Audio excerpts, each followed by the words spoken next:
Feliz sábado. O que você veio fazer aqui hoje? Responda a adorar. O que você veio fazer aqui hoje? Adorar a Deus. Porque Ele é fiel o tempo todo. O tempo todo Deus é fiel. Ele é bom. E sua misericórdia dura de geração em geração. Amém por isso. Queridos, eu quero começar este momento que nós vamos ter aqui para pensar juntos sobre este trecho, esse recorte da história. Um momento muito importante.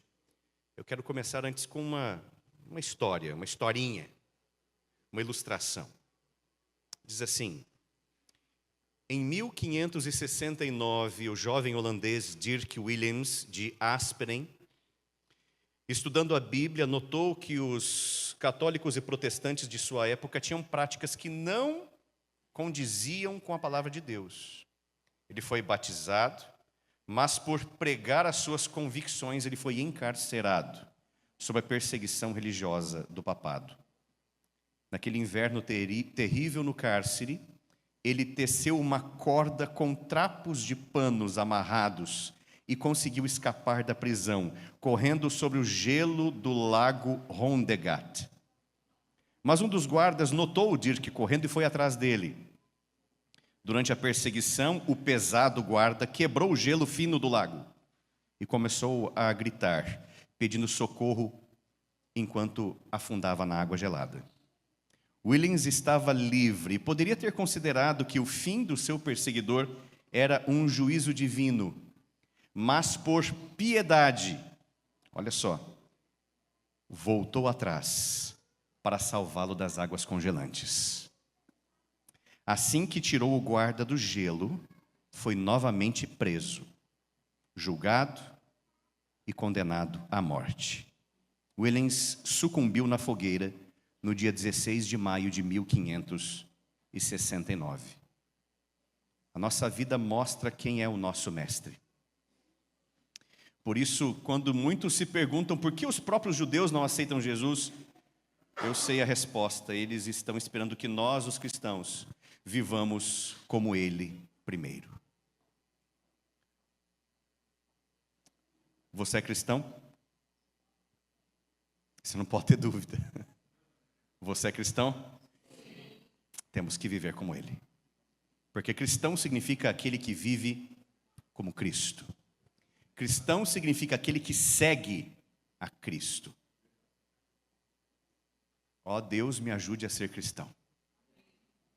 Essa deve ser a nossa oração nesta manhã. Eu agradeço o Wilson. Cadê o Wilson? O Wilson falou da minha cara feia. Não vale isso, né?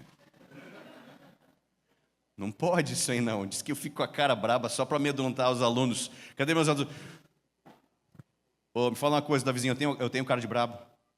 Olha lá, hein, rapaz, você vai falar. Olha lá o que você vai responder. Ai, gente, não é assim, não. A gente lida com o que tem, né? Aí deixa um pouquinho de barba para dar uma disfarçada, coloca um terno. Mas é isso aí, queridos. Muito bem. Eu quero convidá-los a abrir a palavra de Deus. Vamos juntos para o livro sagrado. Vamos para o Evangelho de Lucas, no capítulo 2. Evangelho de Lucas, no capítulo 2. Abra aí a sua Bíblia e deixe aí marcadinho o verso 21 em diante, nós vamos ler juntos. Mas antes de efetuar esta leitura, eu quero convidar você a fechar os seus olhos. E vamos pedir a orientação do Espírito de Deus. Ó Deus de misericórdia, que o Teu Espírito, neste momento, nos conceda a sabedoria necessária para compreender as lições importantes e relevantes que o Senhor tem para nós nesta manhã. Por favor, Senhor, transforma o nosso coração e nos molda de acordo com a Tua vontade. Que este momento seja um momento que fique marcado, Senhor. Nesta manhã é preciso que tomemos decisões. Então eu peço o Teu auxílio, no nome de Cristo. Amém. Amém. Muito bem. Nós vamos ler a partir do verso 21, e eu quero que enquanto formos realizando a leitura, você use de sua imaginação para ir montando, pintando um quadro, montando essa cena tridimensional. Pense, naquelas pessoas com roupas de época, imagine o templo de Jerusalém, e vai usando a sua criatividade ali para montar esta cena. Vamos juntos, verso 21.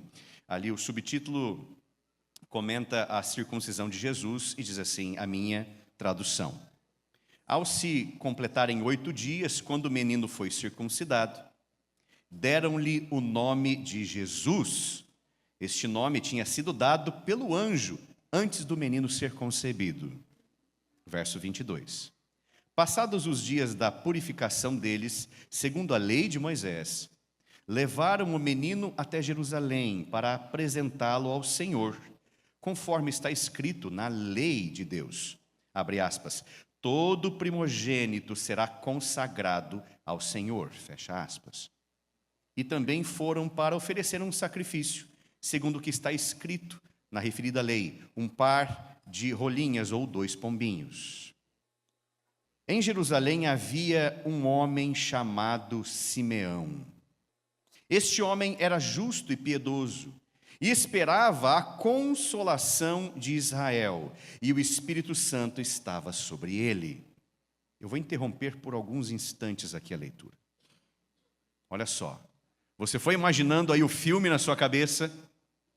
Você foi pensando ali no casal, o bebezinho, ele se dirigindo até Jerusalém, a situação do templo, muito bem.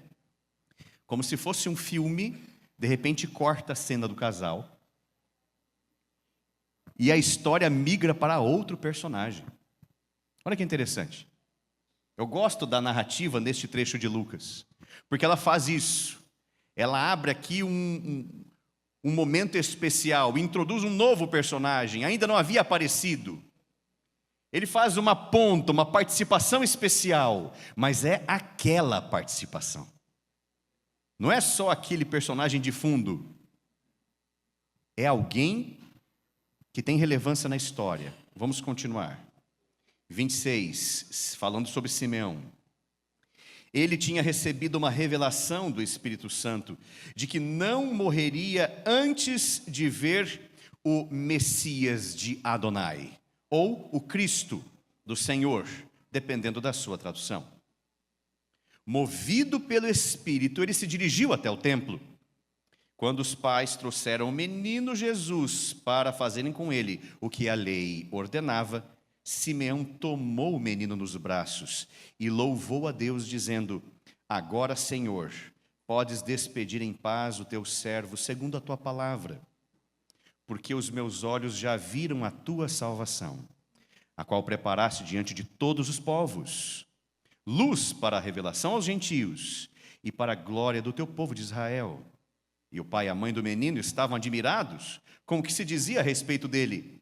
Simeão os abençoou e disse a Maria, mãe do menino: eis que este menino está destinado tanto para a ruína quanto para a elevação de muitos em Israel, e para ser alvo de contradição, para que se manifestem os pensamentos de muitos corações. Quanto a você, Maria, uma espada atravessará a sua alma. Finalizou assim, com peso, né? É um final pesado. Mas olha que interessante este homem. Pouco se fala dele, como eu disse aqui para vocês. São poucos versos da Bíblia que relatam sobre a vida deste homem, Simeão. Um personagem de passagem rápida, mas muito importante. Então, nesta imagem que estávamos montando aqui na nossa imaginação, nós temos o templo, e nós temos viajantes de toda a Judéia, que afluíam para este lugar. Era como um ponto de peregrinação, porque os judeus não moravam exclusivamente na Judéia. Eles estavam espalhados por toda a região ali do Oriente. Tinha judeus na Grécia, tinha judeus no norte da África, Tinha judeus por vários lugares, mas Jerusalém, o espaço do templo, era como uma obrigação moral do judeu levar a sua família, eventualmente, dependendo do evento que acontecia, se fosse de importância, o nascimento de uma criança, quando recebiam uma bênção importante, eles iam lá para adorar. Então eles iam até Jerusalém. Assim como os muçulmanos peregrinam pelo menos uma vez na vida até Meca, ir a Jerusalém era algo, como eu falei para vocês, de praxe na vida de todo judeu que praticava a sua religião, que era cuidadoso com os seus ditos religiosos. E assim aconteceu com a família de José, com José, Maria e o bebezinho Jesus. Eles eram pobres. E viajar nunca foi barato. É barato viajar? De vez em quando a gente senta em casa e tenta fazer uns planos. A gente precisa viajar. E as contas fecham daquele jeito, né? A gente fica, nossa, mas viajar é tanto, e agora? Como que nós vamos fazer? Será que a gente consegue agora? Será que a gente programa daqui 2 anos? Não sei. Viajar é caro, sempre foi. Quando você está em trânsito, a comida é mais cara, né? Hoje a gente usa, né, veículos para viajar, mas olha só, naquela época tinha que viajar com um animal. A comprar um animal também era caro, manter esse animal era caro. Parava em algum lugar, tinha que ter na estalagem alguém que cuidasse do animal, tivesse a comida certa, e assim por diante. Mas eles viajaram, mesmo sendo um casal de poucos recursos. E como que nós sabemos disso? Porque eles chegam ali e apresentam apenas um casalzinho de pombinhos. Este era o sacrifício para aqueles que não tinham condições de adquirir um cordeiro. Ainda mais porque para você viajar puxando um cordeiro desde a sua cidade até Jerusalém, impraticável. Então o que faziam? Bom, a gente viaja até Jerusalém, chegando em Jerusalém a gente compra um cordeiro. Mas o mercado de cordeiros era mais ou menos igual o mercado de veículos usados hoje. Né? Você vai lá comprar um Santana Quantum, 1999, 2000 MI, Multipoint Injection. Aí esse Santana você compra por 15 mil, mas se você for comprar um Uno, sabe aquele Unão de firma, indestrutível, você vai pagar 25 no danado. Ele é mais caro, por quê? A procura é maior. Tudo tem muita procura, o preço. Então os viajantes chegam até Jerusalém e todos eles querem comprar um cordeiro. Chega lá o preço do cordeiro, dá para você comprar um monte deles lá em casa. E quem não tinha condições, infelizmente, comprava ali um par de pombinhos, um casalzinho de pombos. E foi o que aconteceu com esse casal. Então, de todas as pessoas que estavam vindo de lugares distantes, aquele templo cheio de gente, os sacerdotes que estavam em serviço, porque eles tinham uma escala de trabalho, eles estavam fazendo aquele serviço no automático, era muita gente. E vinha mais uma criança, nome do pai, entregava a criança para o outro, levantava, ó Senhor, apresentamos, está aqui, obrigado, próximo, e aí vai. E o pai, que tinha uma criança, um bebê recém-nascido, o primogênito, ele levava esta criança até o templo, e ele dedicava ao Senhor, ele tinha que comprar essa criança de volta. Depois você tome tempo e estude essa parte ali, no Pentateuco. Ele comprava de volta, pagava como se fosse um resgate, 5 ciclos de prata. Então, eles tinham que se organizar, eles tinham que investir, né? E eu fico pensando, depois do momento no templo, isso virou como se fosse um comércio. 5 ciclos de prata, apresenta a criança, 5 ciclos de prata. Vai logo, rapaz, olha a fila aí, ó. E quando a adoração acontece no automático, vira um problema. Quando quem está oficiando o serviço aqui à frente está fazendo no automático, vira um problema. E a hora que eu estava preparando esse sermão, isso aqui me arrepiou. Eu falei, meu Deus do céu. O senhor sabe que eu sou acostumado a falar em público, eu faço isso desde... Mas não me deixa pregar no automático. Nós estávamos no encontro de educação há alguns dias. E este trecho aqui foi lido e me impactou. Eu falei, no meu próximo sermão eu vou falar sobre esse trecho aqui. mudei um pouquinho a mensagem, clonei outros trechos. Porque aquilo que é relevante para mim, eu imagino que deva ser relevante para outras pessoas também. Mas isso aqui me chamou muito a atenção, porque nós temos que cuidar. A nossa oração não pode ser aquela coisa repetitiva. O nosso dizimar e ofertar não deve ser no automático, você tem que sentir a responsabilidade de estar participando positivamente na pregação do Evangelho, ajudando em causas importantíssimas da nossa igreja. Você precisa compreender que você vir aqui não é simplesmente bater mais um carimbo lá no cartãozinho do céu. Opa, você tem 10 selos, está garantido. Não é assim. Por isso eu perguntei para você hoje pela manhã, no comecinho, o que você veio fazer aqui? E você respondeu, adorar. E é isso mesmo. E nós não podemos adorar no automático. Porque a gente adora quando a gente compreende que Deus faz tudo por nós e mais um pouco. Ele não andou a segunda milha. Ele andou o universo. Você tem noção disso? Ele não fez um favor. Ele abdicou da coroa. Ele deixou o seu manto real lá no trono celestial e desceu. Nesta condição, num lar pobre. E eu fico impressionado, isso me toca. O amor de Deus é algo que nós não conseguimos compreender. E vamos passar a eternidade estudando. Porque Ele é maravilhoso. O casal obedeceu às ordenanças. E no momento em que aquele sacerdote pega o bebê, pergunta o nome, qual é o nome? E eu fiz uma pesquisa, eu gosto de ver como que eles falavam, né? Vocês sabem que Jesus não era o jeito que eles falavam. Ontem eu estava ensinando isso para minha filha, falando, não era Jesus, né? Lá, naquela região, é Yeshua. Muito bem, filha. Olha lá, ela está brincando ali, mas está de ouvido atento. É Yeshua. E não tinha um sobrenome, né? Hoje a gente tem nome e sobrenome.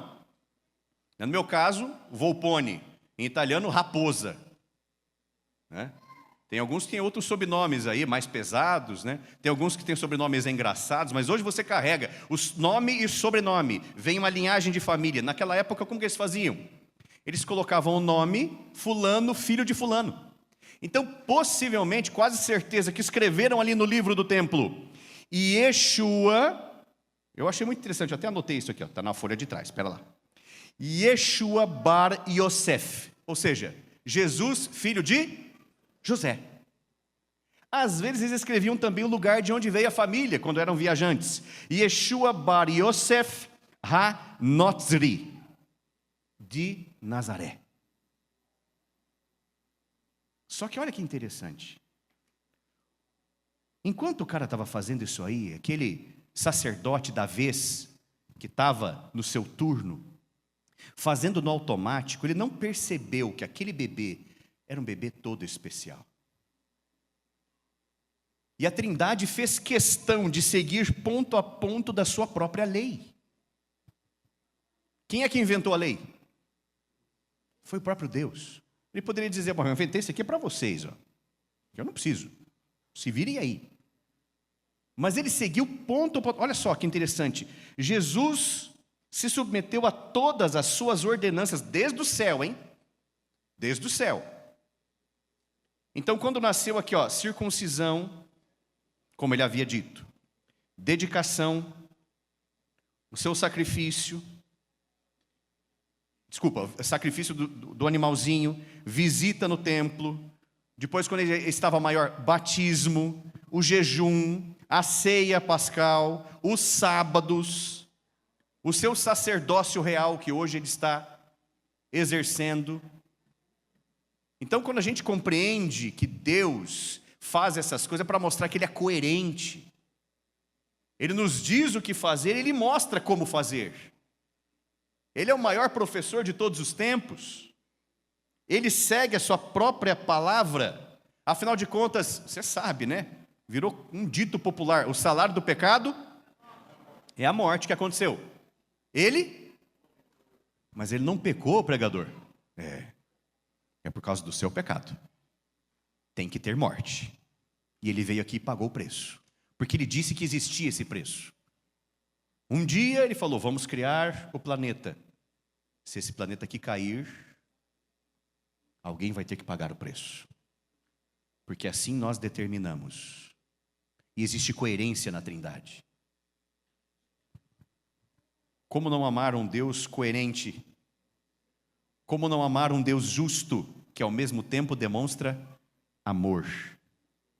Os seus pais trouxeram um casalzinho de pombos, fizeram um sacrifício. A história, abre o parênteses, vai para Simeão.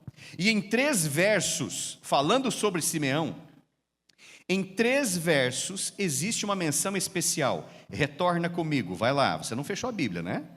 Abre lá. Verso 25, o que fala sobre Simeão? No finalzinho do verso 25, tem um ponto e vírgula e diz: e o Espírito Santo estava sobre ele. No verso 26, começa dizendo, ele recebeu uma revelação do Espírito Santo. No começo do verso 27, o que mais diz sobre Simeão? Movido pelo Espírito Santo. Era um camarada comum? O que vocês acham disso? Não. Ele não era um judeu comum. Ele era especial. Diz a palavra que ele era piedoso. E quando a gente ouve esse termo, a gente imagina que piedoso é aquele que só fica dando esmola para os outros. Pio. A raiz dessa palavra significa crente. Piedoso significa aquele que crê, mas crê mesmo. E entre as características do crente está ajudar pessoas, né? Então isso que significa pio, crente, piedoso, muito crente. A pessoa que não crê, ele é um ímpio. Faz sentido na sua cabeça agora? Aquele fulano é muito ímpio, ele não crê em Deus. É isso que você está aqui dizendo com a sua, né? Aqui eu estou usando um pouquinho de língua portuguesa aqui, e radicais das palavras, mas só para você entender, ele era muito crente. Mas ele era um crente que estava interpretando da forma correta a palavra de Deus.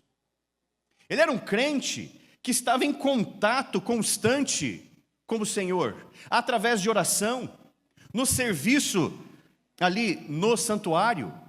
Não fala se ele era da tribo de Levi, se ele era um sacerdote, não diz, mas diz que ele se sentiu movido. Se sentiu movido, é agora. O Espírito falou ao coração dele. O momento é esse. Você se lembra que eu prometi para você, o Espírito dizendo, você orou e você pediu algo especial.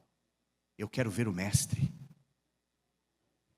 Olha essa oração, gente. Olha essa oração. A maioria dos judeus orava e falava, Senhor, manda alguém para matar esses romanos. A gente não aguenta mais. Esses romanos aqui, sujando, poluindo, porque a ideia deles era essa, né? O romano encostou no negócio, eu não encosto mais, tá sujo. Não aguentamos mais esses romanos. A gente quer se ver livre disso. Cadê o Messias? Para virar um rei, né? Aqui na terra e livrar a gente. Não tem nada a ver com isso. A promessa nunca foi essa. E ele entendeu qual era a promessa. Ele entendeu que o Messias não viria para isso. Ele entendeu que o Messias, inclusive, quando viesse, ia trazer, divisão. Ia ter gente que entender errado, outros iam entender certo. E esses grupos não iam concordar, como acontece até hoje. Poucas pessoas entendem certo o que significa ser cristão. Assim como eu li no começo aqui desse jovem holandês, Dirk Williams. Olha que camarada diferenciado. Ele voltou para salvar aquele que queria a sua morte. Eu me atrevo a dizer que ele é um tipo, um modelo, uma miniatura de Jesus. É ou não é? Que veio aqui para salvar aqueles que o crucificaram. Gente. E Simeão estava lá. Ele fez uma oração um dia. Ele estava em contato com Deus. E Deus respondeu, você não vai fechar os seus olhos sem antes ver a libertação, sem antes poder observar, poder vislumbrar o Messias, você não vai morrer. Poucos personagens bíblicos tiveram esse tipo de contato especial, quando Deus fala algo especial para ele, da vida dele. Poucos são. Por exemplo, Elias sabia que ia ser trasladado. Se você voltar para o livro de Reis, você vai ver isso. Elias sabia, e sabia que estava chegando perto. Aí a hora que ele comenta alguma coisa com Eliseu fala, para de falar disso, né? Ele fica até triste, vou perder meu amigo. O Espírito falou para ele, daqui a pouco eu vou vir te buscar. Você não vai morrer. Daqui a pouco eu vou te levar embora. Outro, para Abraão, houve um momento em que o próprio Cristo, visitando a tenda com outros anjos, chegou o momento em que ele vira para os outros anjos e fala assim, Abraão é meu amigo. Por acaso eu esconderia do meu amigo o que eu estou planejando fazer? Você pode encontrar isso em Gênesis. Aí ele vira para Abraão e fala, Abraão, dentro de pouco tempo haverá destruição em Sodoma e Gomorra. Então poucos personagens na Bíblia tiveram este tipo especial de iluminação, de informação, do Espírito aparecer e falar, olha, na sua vida há algo especial. E Simeão foi um deles. O Espírito falou, você não vai morrer, você não vai descansar, sem antes ver o Messias. E naquele dia, ele sentiu algo diferente. Eu preciso ir para o templo. Não era um dia especial, não era uma festa de Páscoa, não era um grande evento. Ele simplesmente entendeu, eu preciso ir para o templo. E quando ele chegou lá, e os sacerdotes no mecânico, né, no automático, ele não estava no automático. Ele bateu o olho e identificou, é o Messias. Pegou o menino, olha, Maria e José não tinham falado nada para ninguém, hein? Eles não chegaram e falaram, gente, esse aqui é aquele bebê. Não, eles chegaram quietinhos, humildes. Mas Simeão levantou a bola, falou, gente, essa criança é ele é especial. E depois que aqueles que fizeram no automático já tinham terminado o seu serviço, ele falou, me empresta esse menino, daqui essa criança. Porque agora eu vou apresentá-lo da forma correta, da forma que ele merece. E ele levantou o bebê aos céus. E quando você lê isso, no Desejado de Todas as Nações, é emocionante. Ele levanta o garoto com os olhos marejados. Emociona, né? Ele pegou o Salvador no colo, gente. Ele levanta e ele louva a Deus. Porque é isso que você faz quando você se encontra com Jesus. Você louva a Deus. É automático. Te enche de felicidade. Te transforma, te toca. Ele levanta esse garoto e ele louva o nome de Deus. Obrigado, Senhor. Porque as tuas promessas são infalíveis. As promessas de Deus são infalíveis. Se Ele disse que uma coisa vai acontecer, ela vai acontecer. Ele tem provado isso através de milênios de história. Por que a gente solta da mão dEle? Esse Pai que é verdadeiro, por que a gente solta da mão dEle? Wesley cantou aqui, eu quero puxar com vocês um corinho. Não vai ficar só na minha cabeça, vocês vão cantar o dia inteiro também. Ele é fiel em todo tempo, em todo tempo tu és tão bom, com todo fôlego que tenho, eu cantarei da bondade de Deus. Cante da bondade de Deus. Isso tem que transbordar em você. Quando você se encontra com o teu Salvador, isso tem que ser público. É por isso que o batismo é público. Porque é um momento de transformação, é uma escolha, mas isso tem que ser diário. Simeão dedicou Jesus novamente, mas agora com significado. Ele celebra a chegada do Messias. Poucos em Israel entenderam este momento. E eu trouxe aqui um trechinho interessante do Desejado de Todas as Nações. Diz assim: no antigo Israel, cada cerimônia tinha um profundo valor e significado. Quando cada família israelita trouxesse o seu filho primogênito ao templo, deveria lembrar-se de como seus filhos, o filho de Israel, foram salvos da praga do Egito, e como todos poderiam ser salvos do pecado e da morte eterna. A criança, ao ser apresentada no templo, era tomada nos braços e erguida diante do altar, e deste modo era solenemente dedicada a Deus. E logo que era devolvida à mãe, o seu nome era registrado num rolo ou num livro que continha um nome de todos os primogênitos de Israel. Assim também todos os que são salvos pelo sangue de Cristo terão o seu nome escrito no livro da vida.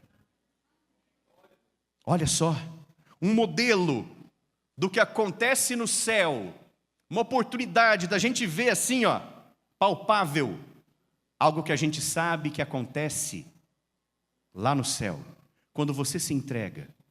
O nome da criança foi escrito ali, Yeshua Bar Yosef. E quando escreveu aquilo, o sacerdote do turno não fazia ideia de que ele segurou nos braços o bebê mais importante da história desse mundo. Ele não fazia ideia que ele estava registrando um nome que foi escolhido pelo próprio Deus. O que significa Yeshua? O nosso Senhor é quem salva. Olha só, Jesus carregava nele um nome, um metanome, né? Porque é um nome que tem um significado retroativo, é verdade. Não tem como, né, escapar desse ciclo. Ele representava todo aquele modelo do santuário. Aquele sacerdote não fazia ideia que ele estava registrando a divisão da história em antes e depois daquele bebê. É ou não é? A gente pega, aconteceu isso quando? Em 2000 antes de...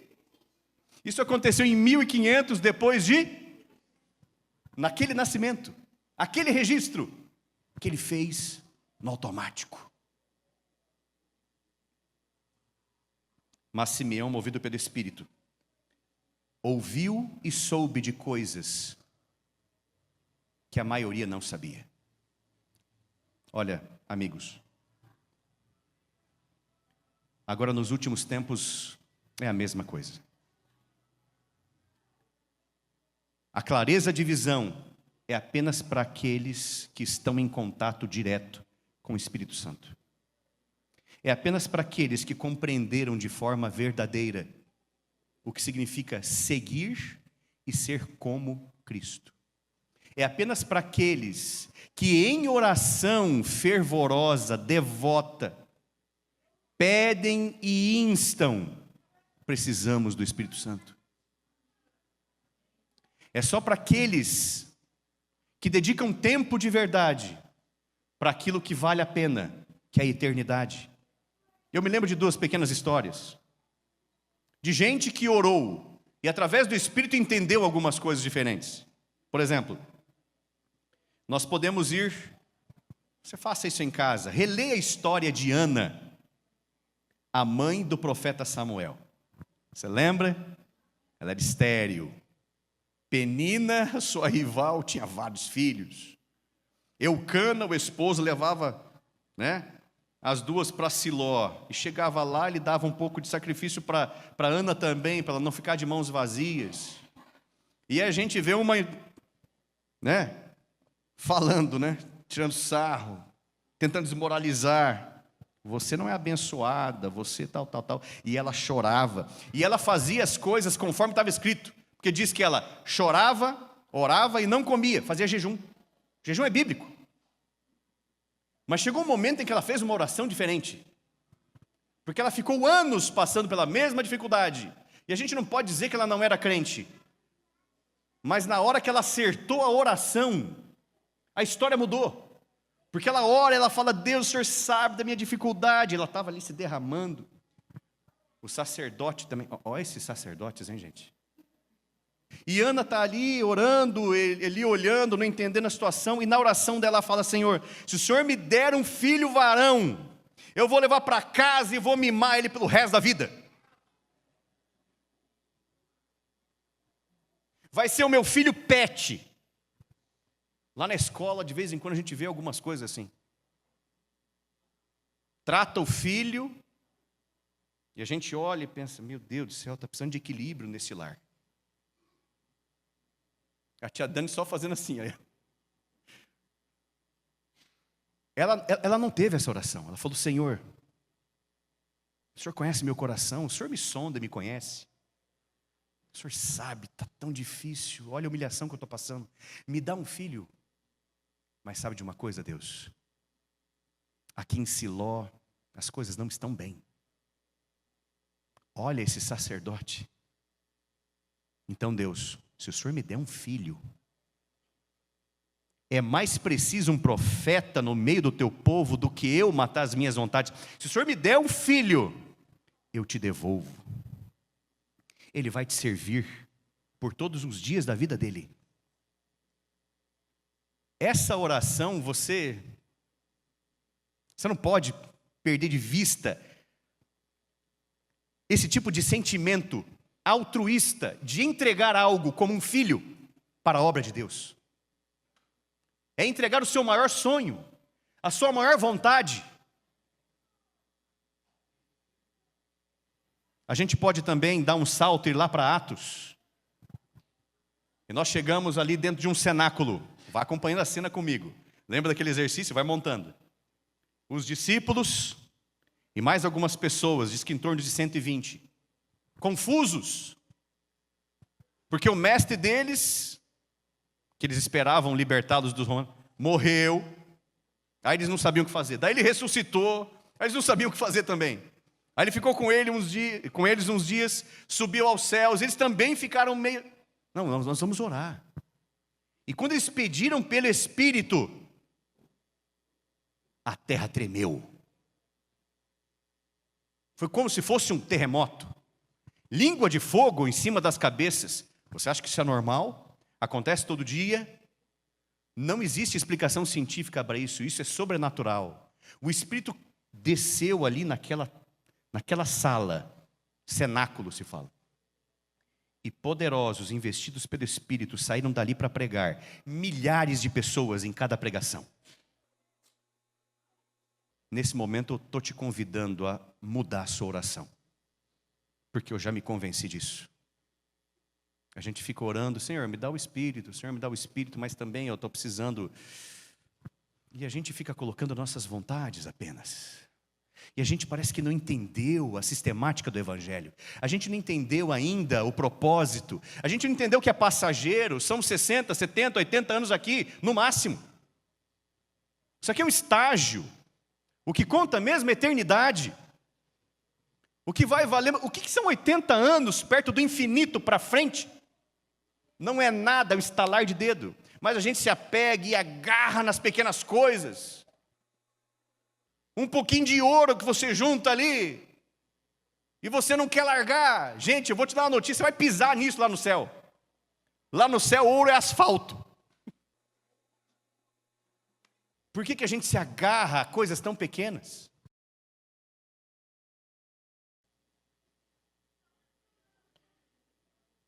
Quando a gente não está em contato com Deus, as coisas começam a se atrapalhar na nossa vida. Eu vou contar uma história rápida para vocês aqui. Eu estava no meu penúltimo ano da minha primeira graduação em letras. E eu tive que largar o meu trabalho porque eu estava com dificuldades devido ao sábado. E daí eu tinha que assistir aulas à tarde. Então não dava para trabalhar. Naquele trabalho fixo, eu comecei a ajudar o meu pai. E a professora do período da tarde começou a pedir uma série de coisas para mim, sabe? E eu precisava do favor dela, né? Eu precisava que ela me avaliasse. E ela vinha para mim e falava assim: ô Volpone, a próxima aula eu vou trabalhar sobre Revolução Russa. Prepara para mim uma apresentação. Naquele tempo, sem Google. Alunos, já pensou isso? Fazer um trabalho sem o Google? Sem o Gemini? sem o chat GPT. Indo para a biblioteca e vai lá. E eu pensava assim, olha essa mulher, desculpa, né? Tá forgando em mim. E gente, 2 anos desse jeito. E eu pensando, olha só que barbaridade. Eu me formei. E ela se aposentou. E ela era uma professora de literatura inglesa, muito concorrida. Ela tinha um cabedal cultural fantástico. Ela estava me preparando no ferro e fogo. O pessoal da Univale, que é uma rede de faculdades no sul do Brasil, a convidou para dar aulas de literatura inglesa. Ela falou, não, eu vou me aposentar. Eu já estou com 70 e alguns anos, chega de trabalhar. Mas eu conheço um menino que é muito bom. E ela me indicou. E eu com 22 anos comecei a dar aula para a faculdade. 22 anos, gente. Eu estava com cheiro de fralda ainda. Dando aula para a faculdade. Um moleque, me desculpe. Mas a gente só vai pegando experiência depois. E que pena que a gente envelhece tão cedo, né? Puxa vida, a hora que a gente está começando a ter juízo, o cabelo já ficou branco. E com 22 anos, eu ganhava uns 10 salários mínimos. Juízo zero. Mas Deus me honrou. Naquele momento, eu senti, estou sendo abençoado. É isso aí. Vem em mim bênção. Estou gostando. Só que o juízo, né? E logo eu engatei um mestrado. E eu fui nessa área, literatura inglesa. Juntei dinheiro, mudei para Florianópolis, Universidade Federal de Santa Catarina, mestrado em inglês. Até o atendimento de secretaria era em inglês. E eu desenvolvi um trabalho que chamou a atenção de muita gente. Era um tema, depois eu posso explicar um pouco mais, era um tema que estava em voga, e enquanto eu fazia o mestrado e outros trabalhos paralelos, eu comecei a cooperar. Quem é do mundo acadêmico sabe como é que funciona isso. Comecei a cooperar com outros pesquisadores, comecei a ser convidado para palestrar, e gente, de repente, aos 24 ou 25 anos, eu estava desse tamanho inflado. Parecia aqueles galos de briga. Eu sou o máximo. Faltando alguns meses para eu finalizar os últimos créditos, a minha orientadora me chamou na sala dela e falou, Volpone, é o seguinte, eu vou me aposentar. E quem vai assumir a sua orientação vai ser a fulana de tal. Mas, prof, vai dar certo? Vai dar certo, fica tranquilo. Deu uma semana, ela já tinha sumido. Eu não consegui mais contato com ela. E a nova professora falou, o seu trabalho é lindo, mas eu não entendo nada disso aqui, nós vamos ter que mudar tudo. E para quem sabe como funciona o trabalho acadêmico, você não muda tudo, faltando 3 meses para uma defesa, não existe isso. E depois de muito tempo que eu fui entender o porquê que eu bati cabeça, o porquê que eu gastei todo o dinheiro que eu tinha juntado numa poupança de 2 anos de trabalho, o porquê que eu larguei o serviço à toa, porque eu não orei para fazer isso. Porque eu fui na empolgação.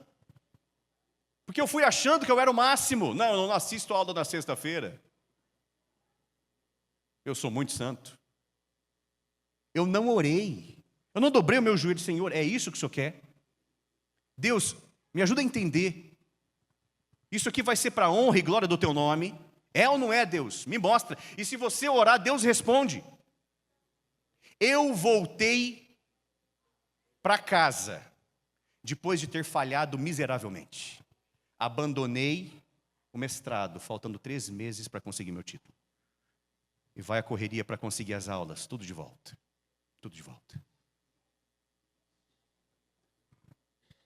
A gente pode passar da luz para a sombra num piscar de olhos, se a gente não tomar cuidado.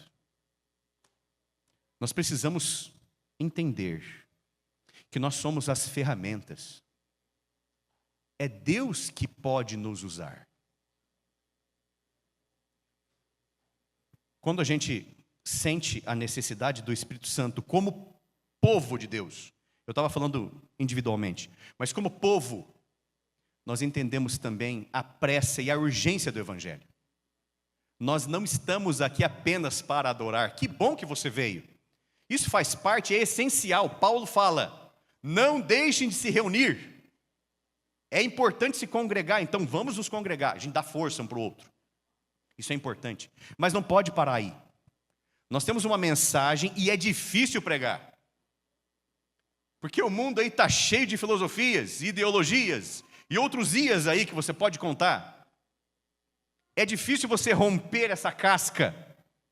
É difícil você falar para o mundo, olha, você tem que deixar de trabalhar num dia que você mais ganha, você tem que deixar de se alimentar assim, você tem que deixar de se vestir, os seus relacionamentos têm que ser agora assim, a pessoa tem que mudar tudo.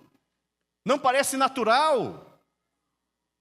É complexo demais, mas a pessoa tem que ver na nossa comunidade que aqui tem algo diferente, porque aqui está o Espírito Santo de Deus. E nós temos que mudar as nossas orações individuais, as nossas vontades, mas a nossa oração como comunidade, como povo.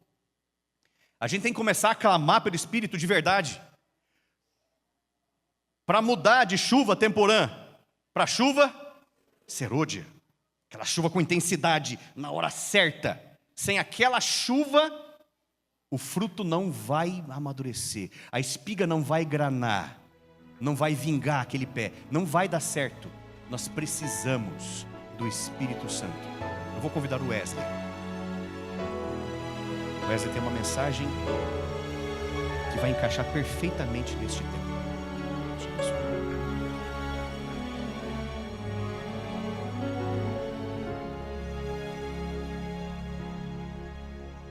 Quando o vento do Espírito soprar,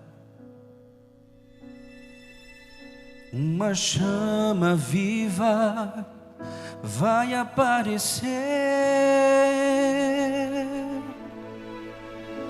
Nossos filhos e filhas irão profetizar, nossos velhos sonharão e a igreja mudará. Quando a comunhão for a arma principal e a rotina desses nossos dias sair do seu normal, descerá sobre nós o fogo do Espírito. Viveremos o Evangelho e Jesus Cristo vai voltar. O que será que ainda não aconteceu? Por que razão não temos fogo a queimar? Pecados escondidos, uma fé adormecida, mandamentos que insistimos em quebrar. Por que razão? Por que será? Temos tudo nas mãos, mas não há fogo no altar.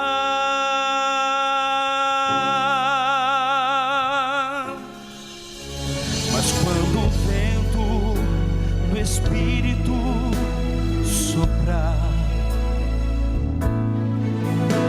uma chama viva vai aparecer. Nossos filhos e filhas irão profetizar, os nossos velhos sonharão e a igreja mudará. Quando a comunhão for a arma principal e a rotina desses nossos dias sair do seu normal, descerá sobre nós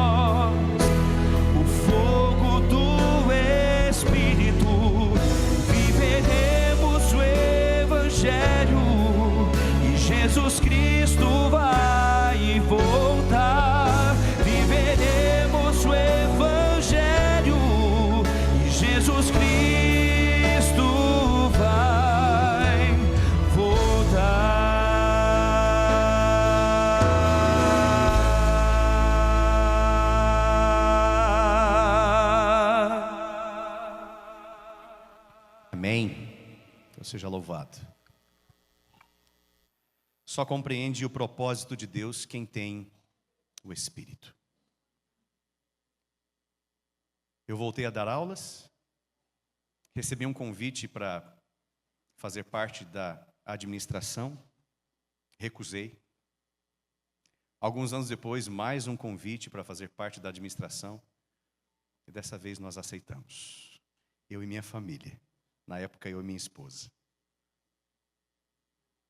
E aconteceu há pouco tempo uma surpresa muito interessante. Meu chefe veio para mim e falou assim: Volpone, tenho mestrado em educação pelo NASP, e você vai. Eu orei e entendi que desta forma não vou servir a mim, mas eu vou servir a obra de Deus. E sabe qual que é o meu tema de pesquisa? Não é literatura inglesa, não é nada assim que... A minha esposa falou isso esses dias para mim, falou: você não perdeu muita coisa, porque isso é bobagem, você vai passar. É que verdade isso, né?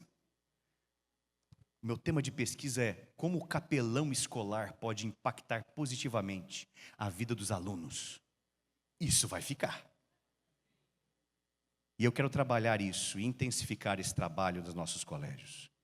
Porque eu penso e eu quero... Gente, eu não sou exemplo para vocês. Eu acabei de contar coisa ruim aqui de mim, né? Vocês entenderam? Mas assim, a gente tem que se entregar, gente. Nós temos que clamar pelo Espírito. Se não for assim, a gente vai ficar patinando. Vocês viram que o Wesley cantou? Que verdade. Eu quero convocar vocês, se colocarem em pé. Abra o coração a Deus neste momento, porque nós vamos orar. E nós vamos pedir agora como congregação o Espírito para transformar a nossa vida, individualmente, mas como povo também. Porque Jesus precisa voltar. Simeão viu o Mestre. Eu ainda não o vi, mas eu quero vê-lo. Você quer ver Jesus? Nós vamos ver Jesus. Vamos orar. Senhor, tem misericórdia de nós. Olha quão falhos e pequeninos, mesquinhos nós somos, egoístas, cheios de nós mesmos. Nós somos insignificantes como um grãozinho de pó.